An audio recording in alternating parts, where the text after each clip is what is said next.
యువరాజా వారు పిలిపించారట. రండి రండి మంత్రి గారు. ఇతను విక్రమ్ సింగ్, చంబల్లోయ ప్రాంతపు మహాబందిపోటు నాయకుడు. దున్నపోతులా ఉన్నాడు. ఎవరి మీదైనా దాడి చేస్తే తిరుగుండదు. ప్రాణాలు తీసైనా దోచుకుపోయే శక్తి సామర్థ్యాలు కలవాడు. రాత్రవగానే ఓళ్ల మీద పడతారు. 6 నెలలు దోచేసి 6 నెలలు చంబల్లోయలో హాయిగా ఉంటారు. యువరాజా, వీరు మీకెలా పరిచయం?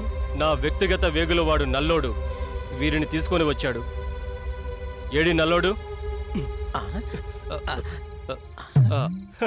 ఇదిగో ఇక్కడ. మధు ఎక్కువై పడిపోయాడు యువరాజా. కోతి వెధవ. మనకి వీరితో పనేమిటి యువరాజా? మన శత్రురాజైన రంగరాజు విజయనగర సామ్రాజ్య సమావేశానికి వెళ్లారు కదా. కూటి బయలులో బాలవీరుడు ఒక్కడే ఉంటాడా? ఉంటే ఈ రాత్రికి విక్రమసింగ్ తన మనుషులతో గూటి బయలుపై దాడి చేసి బాలవీరుణ్ణి చంపి అంతా దోచుకుంటాడు. వారికి ధనం, మనకు బాలవీరుడి శవం. తండ్రి గారు అనుమతి లేకుండా ఇలాంటి కుట్రలు పన్నాగాలు చేస్తే వారి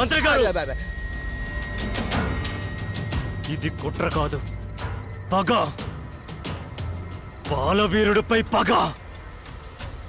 నా చిన్నతనంలో లేడీని వేటాడితే నా బాణం తగిలిన లేడీ వాడి పొలిమేరలోకొచ్చిందని దాన్ని రక్షిస్తాను, ఇవ్వను పో అని మన భటుడిని తిప్పి పంపాడు.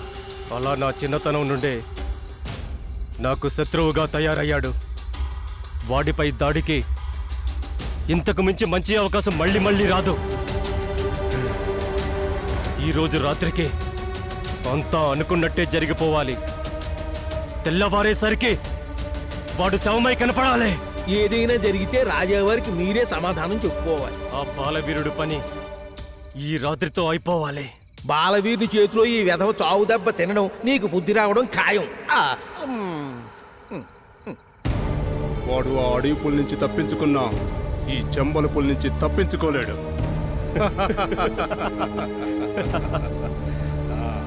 ఈ రాత్రికిలా ఈ మధుపాత్రలతో సర్దుకోవాల్సిందేనా? ఏం లేదు విక్రమ్ సింగ్ గారు, మీకోసం మా యువరాజా వారు ప్రత్యేకమైన ఏర్పాట్లు చేశారు. ముందు మీరు ఇది ఆస్వాదించండి, ఆరగించండి. ఆ తర్వాత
పణీంద్ర, మంత్రి గారు జరిగిందంతా ఇప్పుడే వివరించారు. అలాగే విజయనగర చక్రవర్తుల వారు కూడా నీ గురించి హెచ్చరించారు. మనం తెలివిగా వ్యవహరించకపోతే ఈ సంస్థానం మన చేజారిపోతుంది. తండ్రి, ఆ బాలవీరుడంటే ఈర్ష్యాద్వేషం. వాడిపై పగ తీర్చుకునేదాకా నిద్రపోను. ఇదే నా ప్రతిజ్ఞ. కుమార, ఆ రంగరాజుల వారితో శత్రుత్వం ఇప్పటిది కాదు, మీ తాతల కాలం నుంచే ఉంది. రంగరాజులు పూర్వం పెనుగొండ 3వ వీరభళ్ళాలుని ఆస్థానంలో పనిచేసిన వారి సంతతివారు. వీరి మూలపురుషుడు గంగరాజు మన సైన్యంతో వచ్చి స్థానికులైన యాదవులను తరిమేసి మనవారి సాయంతో కోట నిర్మించుకొని సంస్థానం ఏర్పరచుకున్నారు. మీ తాతగారు పరాక్రమవంతుడైనందున వారి సైన్యంలో సేనాధిపతిగా నియమించుకున్నారు. చిన్న విషయంలో అకారణంగా మీ తాతగారిపై నిందలు మోపి నిర్దాక్షిణ్యంగా ఆ కోట నుండి తరిమేశారు. అయితే ఆ కోటలో వారు అనుభవించే సుఖాలు మా తాతగారు పెట్టిన భిక్ష అన్నమాట. అవును యువరాజా, అదంతా మనవారు చొలువే.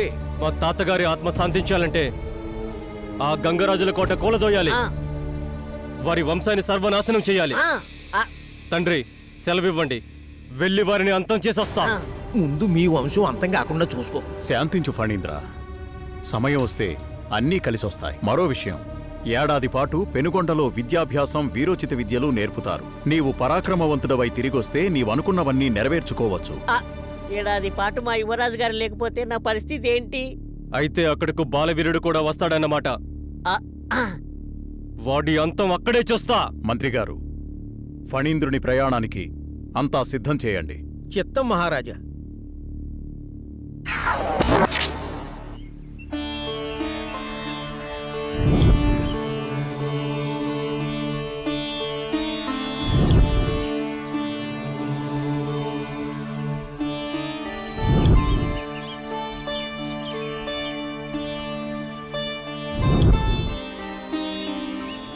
యువరాజులారా, మీ పేర్లు, మీ సంస్థానాల గురించి వివరాలు తెలియజేయండి.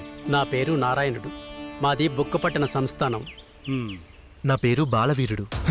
మాది గూటిబైలు సంస్థానం. బాలవీరుడంటే వీడేనా? నా పేరు ధర్మానాయుడు. మాది నాగసముద్ర సంస్థానం. నా పేరు ఫణీంద్ర నాయుడు. మాది తలుపుల సంస్థానం. నా పేరు వెంకటపతి నాయుడు. మాది చంద్రగిరి సంస్థానం.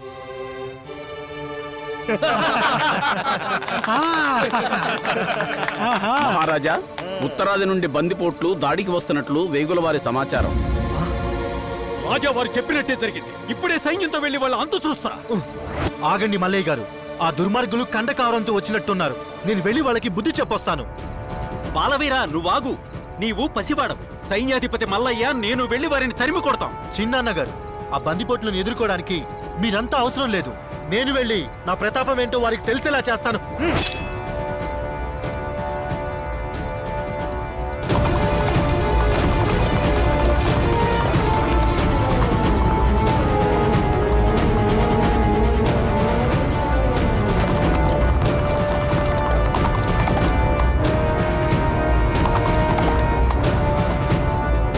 మన యువరాజా వారు బందిపోటు దొంగల్ని పారద్రోలి విజయంతో తిరిగి వస్తున్నారు. భళా బాలవీరా, భళా. ఆ బందిపోటు దొంగల్ని తరిమి కొట్టావు. ఆ బందిపోట్లు ఎవరనేది తెలిసిందా యువరాజా? మల్లయ్య గారు, మేము ఆ దొంగల్లో ఒకరిని బందీగా తెచ్చాము. ప్రవేశపెట్టండి. ఎవరు నువ్వు? ఎక్కడి నుంచి వచ్చావు? నేను విక్రమ్ సింగ్ అనే బందిపోటు దొంగతో కలిసి వచ్చాను. వారికి సాయంగా వెళ్ళమని మా యువరాజు ఫణీంద్రుడు పంపించాడు. చిన్నాన్న గారు, సెలవివ్వండి. ఇప్పుడే వెళ్ళి తలుపుల సంస్థానాన్ని సర్వనాశనం చేసొస్తాను. పక్కలో బల్లెంలో ఉన్న ఫణీంద్రుని ఆగడాలకు అడ్డుకట్ట వేయాలి. శాంతించు బాలవీరా, శాంతించు. బందిపోట్లు మనపైకి వచ్చినప్పుడు ఎదుర్కోవడం వేరు, ప్రక్క సంస్థానంపై యుద్ధం ప్రకటించడం వేరు. అవును యువరాజా, ఆ ఫణీంద్రుడు పిరికి పంత. బందిపోట్లను ఉసిగొల్పి తన చేతగానితనాన్ని నిరూపించుకున్నాడు. వాడి పని ఆ దేవుడే చూసుకుంటాడు. వెంటనే ఈ బందిపోటును చెరసాలకు తరలించండి.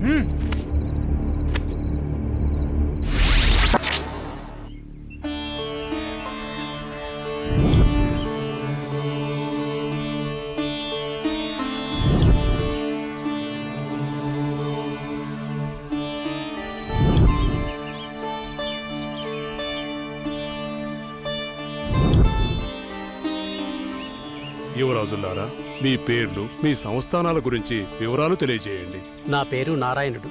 మాది బుక్కపట్టణ సంస్థానం. నా పేరు బాలవీరుడు. మాది గూటిబైలు సంస్థానం. బాలవీరుడంటే వీడేనా? నా పేరు ధర్మానాయుడు. మాది నాగసముద్ర సంస్థానం. నా పేరు ఫణీంద్ర నాయుడు. మాది తలుపుల సంస్థానం. నా పేరు వెంకటపతి నాయుడు. మాది చంద్రగిరి సంస్థానం.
బావా శిక్షణ కాలం పూర్తి కావస్తుంది.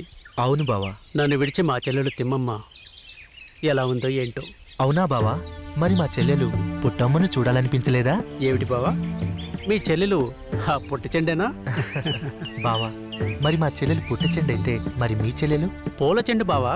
ఓహో, మీకు మీ చెల్లెలంటే అంత ప్రేమ? ప్రేమ కాదు బావా, మా చెల్లెలంటే నాకు పంచ ప్రాణాలు.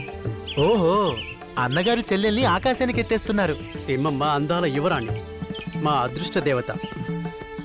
అవును, తిమ్మమ్మ అందచందాల గురించి, హావభావాల గురించి మా పెదనాన్నగారు చెప్తుంటే విన్నాను. నాకు తిమ్మమ్మని ఎప్పుడెప్పుడు చూడాలా అని ఉంది బావా. బావా, తిమ్మమ్మను కొడలుగా పొందటానికి ఎందరో శ్రీమంతులు కన్నడ దేశం నుంచి కూడా రాయబారం పంపుతున్నారు. కానీయా? ఆపావేంటి? చెప్పు బావా. తిమ్మమ్మ మనసు ఎప్పుడో నీపై లగ్నమైంది. నేను తప్ప వేరొకరిని పెళ్లి చేసుకోకూడదని నిర్ణయించుకుంది. అంతేకాదు, నానమ్మ మీ ఇద్దరి పెళ్లి గురించి రోజుకొకసారైనా ప్రస్తావిస్తూ ఉంటుంది. బావా నారాయణ, నాకు మీ చెల్లెలంటే ఎంతో ఇష్టం. పెళ్ళంటూ చేసుకుంటే తిమ్మమ్మనే చేసుకుంటా, లేదంటే ఆ జన్మంతం ఇలాగే ఉండిపోతా. ఎప్పుడెప్పుడు ఇంటికి వెళదామా? ఈ సంతోషకరమైన వార్తను నా చెల్లెలు తిమ్మమ్మకు చెబుదామా అని ఉంది బావా. యువరాజుల్లారా, శిక్షణ కాలం పూర్తయిన సందర్భంగా రేపు ఉదయం అందరికీ పోటీ పరీక్షలు నిర్వహిస్తారు. సిద్ధంగా ఉండగలరని చక్రవర్తుల ఆజ్ఞ.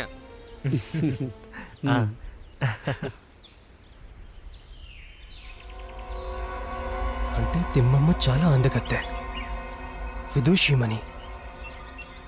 ఎలాగైనా సరే బాలవీరుని తప్పించి తిమ్మమ్మను నాదాన్ని చేసుకుంటాను.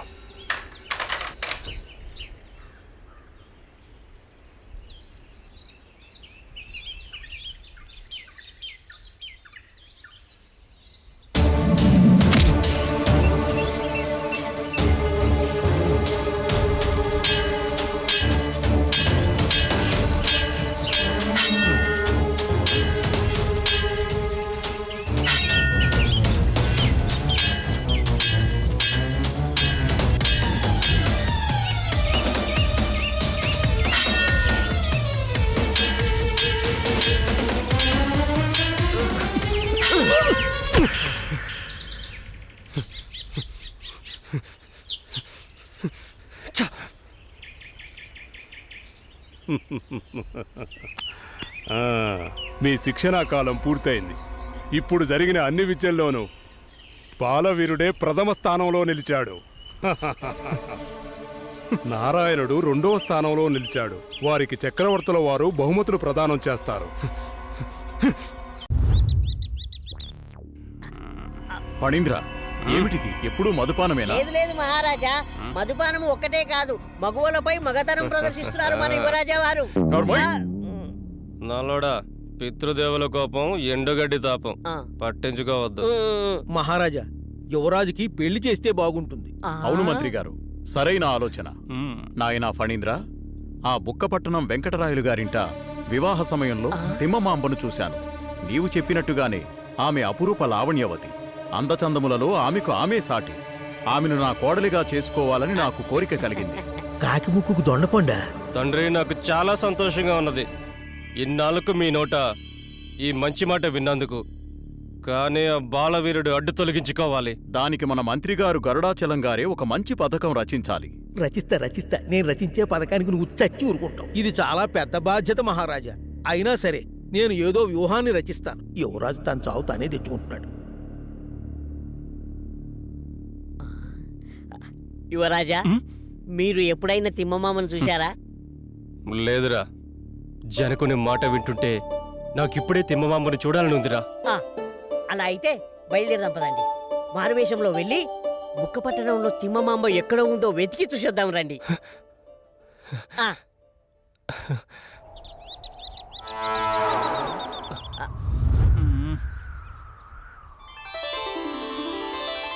యువరాజు వారు అదిగో.